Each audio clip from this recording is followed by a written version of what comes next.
So, Glass was a great film with a pretty shitty ending. So, in today's video, we're going to talk about specifically the ending, what happened, and why we didn't like it. And when I mean we, I do mean a lot of people. A lot of people were totally confused as to why our heroes and the villain all died at the same time. Now, we are aware that this was very much the sequel to Unbreakable and Split. For those of you that didn't know that, these were the earlier two films prior to Glass. Now, Unbreakable was out back in the early 2000s, and Split came out in 2017. And then Glass just recently came out a couple of months ago, about early January 2019, I believe. And this, as I said, was the sequel. This brought back David, and this brought back Kevin as well, and Elijah for one more go at it. But in this one, the purpose of this film was to get out the decent exposure of superpowered humans. At least that was Elijah's plan. And as we can see towards the end, he was very successful in his planning. You know, he has had all the cameras at the facility just recording everything, basically showing how smart and, not paralyzed he was, basically. He was condemned to his wheelchair, but not really, because he was sneaking around doing so many great, extraordinary things by using his mind. And then we have Kevin, who also returned, and he had all his personalities returning with him, a few new ones that a lot of us picked up on, but one that we pretty much got exposed to in this film more so was the Beast. Now, the Beast went up against David Dunn's character, the Overseer. Now, the Overseer was pretty much the hero for the film. He's the vigilante that was tracking the Beast for quite some time.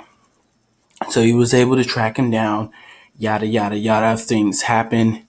And then all of a sudden, all three characters meet up conveniently at this pretty much like insane asylum, if you want to take it to that kind of level. It's not necessarily a hospital, but it was a place for the crazies, basically. This was the plan of Dr. Staples to like get them to basically think that they're part of this illusion that was created by their minds, since they were in this train crash. Now, the train crash, was pretty much set up by Elijah to create David and the Beast. As he said, that was his plan, and he was solely responsible for killing the parents of Kevin. Now, we all seen that David, came out of that crash without a scratch, yada, yada, yada. He had super strength. And when he touches people, he's able to see, their sins, I guess. Something that makes them feel, guilty and nervous about something. So it gives him like this picture in his mind. And this is what Dr. Staples was picking up on. She was trying to basically tell him, you know what? You guys are all suffering from like some kind of brain trauma damage or whatever the situation was, and she's basically trying to tell him that superpowers doesn't exist. But Elijah's like, you know what? This lady's lying to us. There are men that can bend steel, and you can see that David was able to bend steel, and he was super strong, bench pressing at least 300 plus pounds, at an old age. Let's not forget to mention that, So he's pretty much like a Superman without the qualities of Superman, such as like flying and the ability to shoot like, heat rays out of his eyes and, have X-ray vision and all the capabilities of Superman. But he had this super strength, and the kindness of Superman, because he wanted to do good things with his powers. He didn't want to, be evil and join Elijah and stuff like that. He wanted to fight against people like that. So the doctor's pretty much brainwashing them. She's using this whole light technology thing in the asylum place. And, she very well succeeds with her plan. They have almost forgotten that they, are super powered. They are starting to believe what the doctor is feeding them, but Elijah is still well resistant to that fact, and he's going to expose who they are to the world. As I said, that was his plan. So then he needs to put the plan into motion.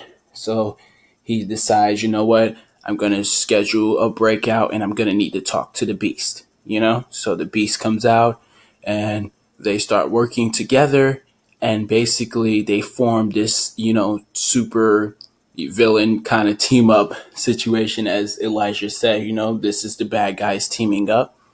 So this was part of his plan, to also push David out of hiding, because the doctor has gotten into his head, and David's, starting to think maybe all of this isn't real. But in the back of his mind, he does know it's really real, And so, as I said, the bad guys, they start to team up, and this is, the call to the light basically for David. Are you going to step up and stop these two guys? He was very hesitant. And then he decides, you know what? I'm going to go after the beast and I'm going to take him down. And then he could take down Elijah later, because Elijah wasn't his main focus. His main focus was stopping the beast. So then they break out successfully, and there's this big brawl outside. Now, that brawl that took place was supposed to happen at the Osaka Tower. Now, that was just a little misdirection provided by the film. Now, the fact that we didn't go there was kind of disappointing, because I wanted to see this kind of structure myself, if it was, an actual real life building, or was it going to just be some, 3D model scale thing. But I wanted to see this fight take place at the Osaka Tower, but it didn't happen, And as I said, Elijah's plan involved everyone being able to see, superpowered humans. So everyone would be able to see David using, his super strength, and you would just see the beast being the beast. Because this is a man with, animal-like instincts and power.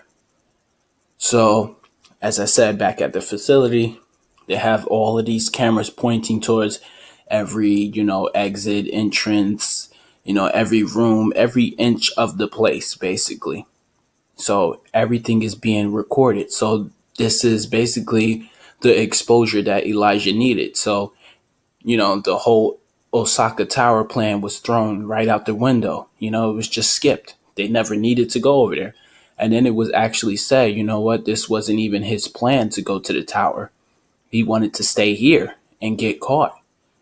So, his plan is out there. It's in the workings. It's being successfully created, The film footage is being captured, and it's being broadcasted over a private website. So then the big fight happens between David and Kevin, or David and the Beast, shall we say, because the whole time the purpose of Kevin coming to the light was to basically get one person in control of the other personalities, but it wasn't working. Sometimes it would work when you would say his name, Kevin Wendell Crumb. And sometimes Kevin would show back up, but the Beast was very much in control during this whole situation. And this was, strength against strength. They were fighting, they were duking it out. And then the Beast throws David into this water tank. Now, we all know that David's weakness was water, basically drowning. He has had that fear ever since he was drowned as a child. bullied, same situation. So he's in the water tank. He's almost about to give out, but then he knows that the tank isn't something, of a super strong structure. So he can break through it. So he starts punching a hole near the wall part of the tank, and he very much punctures a huge hole in which the water spills out, and both of them come crashing out. Now, while this whole fight is still going on, before the events of the tank, now you have the abductive girl, which was, what was her name? Oh, Casey. She was very much on the scene. You had Elijah's mother there as well, and you had David's son, whose name was Joseph, I believe. Now, these are, the supporting cast members.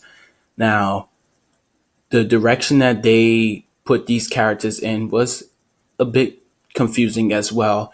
I was thinking that, these guys were going to have powers like them, but it turns out they weren't powerless. I mean, they weren't powerful at all.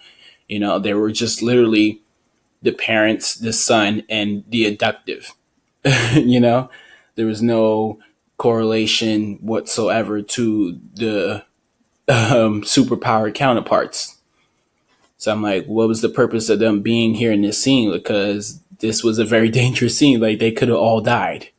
But the purpose of them being there was to basically put out that information that Elijah has provided them with. So that was the purpose of them being there. But as I say, the abductive KC girl was there, and she tells, the beast, like, Elijah's lying to you. He's deceiving you. This was all part of his mastermind plan because he is the villain after all. So he's like, he is responsible for killing your parents on that train. He's responsible for that crash. And Elijah's like, oh, don't tell him yet. And then he basically is like, well, since the cat is out the bag, I might as well say it. You know what? I did make that the train crash. I am responsible for creating the beast and the overseer. So he's like, I'm responsible for creating metahumans or superpowered mutants or whatever you want to call them. But he is solely responsible for that crash and for creating David and the beast. So the beast gets very upset. You lied to me. I can't trust you, blah, blah, blah. And he breaks Elijah, and it was so funny, yet so sad, because we already know that Samuel L. Jackson is one of the oldest Hollywood actors still currently doing films and stuff. So just seeing him in that kind of role where he was a man paralyzed, well, supposedly paralyzed to this wheelchair, and just to see him break down like that in a death scene was pretty gruesome. The beast shattered his neck bone, well, his collarbone, and then just like shattered his stomach area and ribs. And Elijah just basically falls down to the floor and he's dying. So that's one confirmed death, even though his death took a long time because he was still able to talk, talk to his mother briefly. And then he spoke with Dr. Staple briefly, and then he died. Now, upon Elijah shattering away on the ground, you still had the beast fighting with the overseer. Now, their fight gets pretty intense, but it's not going anywhere because they're evenly matched. Strength on strength, anger on anger, yada, yada, yada. But then you see some armed forces come in and try to put a stop to the both of them, and they very much did. Now, these armed forces that come in, there aren't local law enforcement, there aren't SWAT, they're not the army. Who are they? Well, these men in black. So many references to this movie, but these men in black come in, and we notice that they're all branded on their wrists. Now they're rocking this sort of tattoo insignia of like either a clover or a shamrock, whatever the situation is, they're all connected to each other. And Dr. Staples also has one on her hand. Now they come in and they're handling the situation.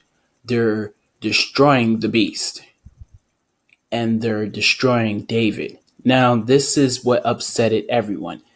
This small as pothole puddle was killing David. Like, come on. Come on. I did not like that at all. I didn't like the fact that any of them died in this, you know? I'm just going to put that out there. This is the purpose of my video because all of them died at the end. You know, this was just like, we all knew this was the sequel, but why did you kill all of them? Now, the whole Elijah and the beast kind of thing, we understood that. But if they could have just let the beast and David live, that would have been cool, you know?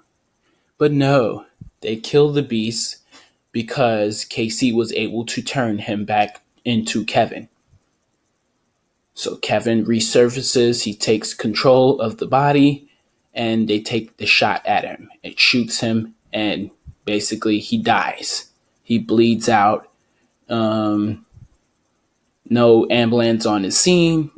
So yeah, he's left to die on the floor along with Elijah.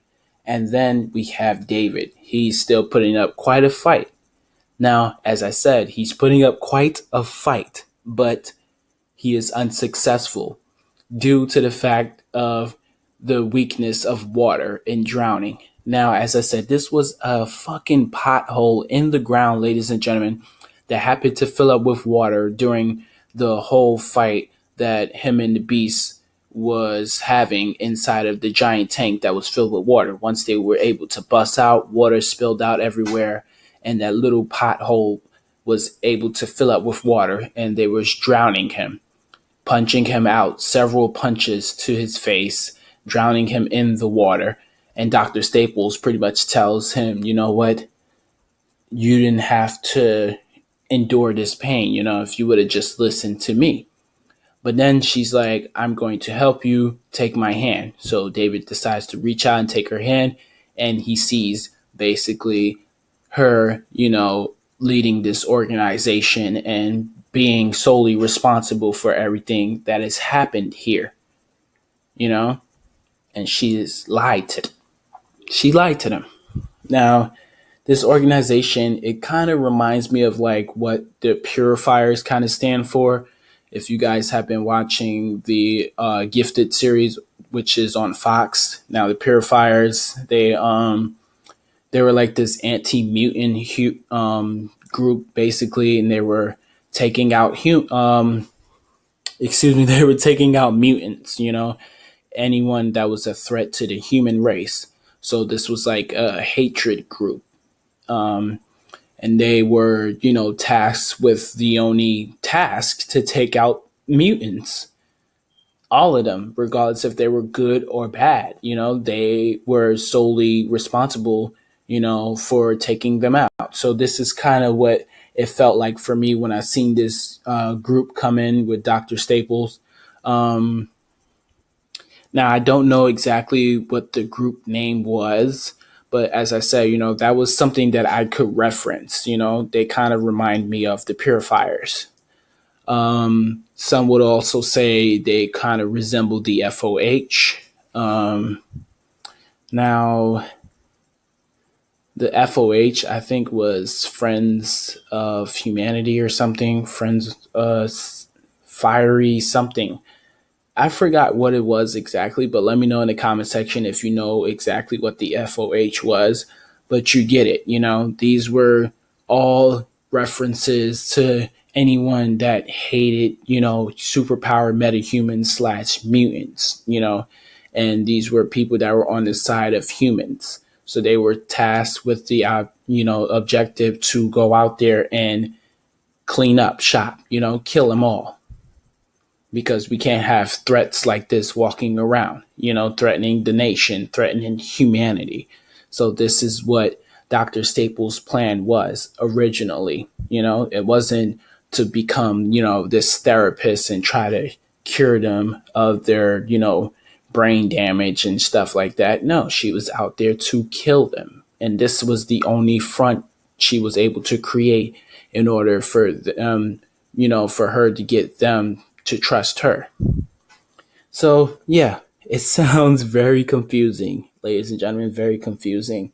So you have the whole twist after twist after twist, and then the movie just ends with all three characters dying. So as I said, a shitty ending to a great film.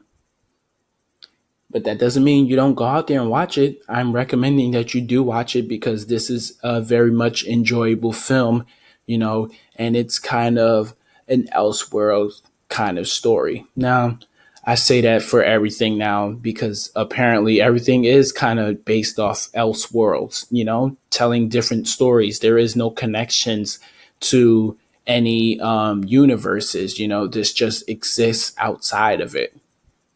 And this is what it was like. They also had this whole comic book store kind of section scene that they kept showing up, where they showed these comics and there was definitely Marvel and DC stuff. So most of you guys seen that and probably thought, you know what, maybe there's some Easter eggs to connect. No, this was just the story. And this was just used as, references to the comics. Now, if it belonged to a certain universe, you would have seen just that one particular, but it was both universes because you seen on the television, there was the Batman and Robin series playing, and then you had like Marvel stuff where you had Wolverine comics, Archie comics. You also had a giant Spider-Man that was hanging from wire, and there was all these other comic books in the background. I couldn't pick up on every single name, but as I said, you've seen both universes there. So, it was just a reference to what metahumans and mutants are, but it wasn't anything you can try to get Easter eggs and stuff from. But you guys know about comics and stuff like that, hopefully. And as I said, this doesn't mean you don't go see the film because it's definitely enjoyable. It's just the fact that that ending just was very shitty, confusing, and the fact that everyone was killed off, it sucked. They should have at least, even if they was to kill Elijah and the Beast, let David live on and find others like himself or something, set that up for like a TV series or something.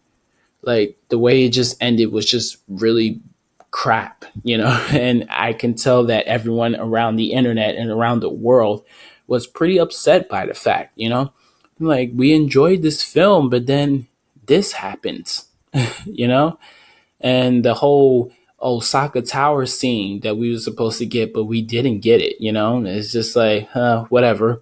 But we still did get the fight scene between the Overseer and the Beast, which was pretty cool, even though it was evenly matched. So you didn't see not one person overpower the other, But the Beast was almost successful when he threw him in that tank of water. I pretty much thought that David was going to just lose it and drown. But, that was when he decided, I'm not going to let this, keep putting me down, because he started to break out of the thing. And that's what I didn't understand, like why he didn't just, muscle his way out of, the restraints that those enforcers had on him. He could have very much like did a shockwave to the ground or something, punched the ground around him and knocked them all out, and then just like choked the shit out of Dr. Staples for lying. But of course they didn't take that route, and unfortunately he drowned in a fucking pothole puddle. Like that just alone right there just made me, like just throw in the towel. Like I didn't understand it. It was super weak, The tank would have made much more sense because there's much more gallons of water in there. This was a little street pothole, ladies and gentlemen. It didn't have that much water in there. So how is that possible? But that was the way the film ended. That is my take on the film itself. I still rate it pretty high because it was a very solid sequel. Just the ending, as I said, was very lackluster. It was just bullshit, you know? But I do recommend you go out there and see this film. And I'm sorry if you guys, have watched this video and I might have spoiled it for you, but I did issue that spoiler warning in the beginning. As I said, if you're not yet caught up with it, you should go watch it and then come back. And if you stayed, make sure you are subscribed to my channel. Smash that like button. Make sure your post notifications are turned on by hitting that bell at least 2 times, ladies and gentlemen.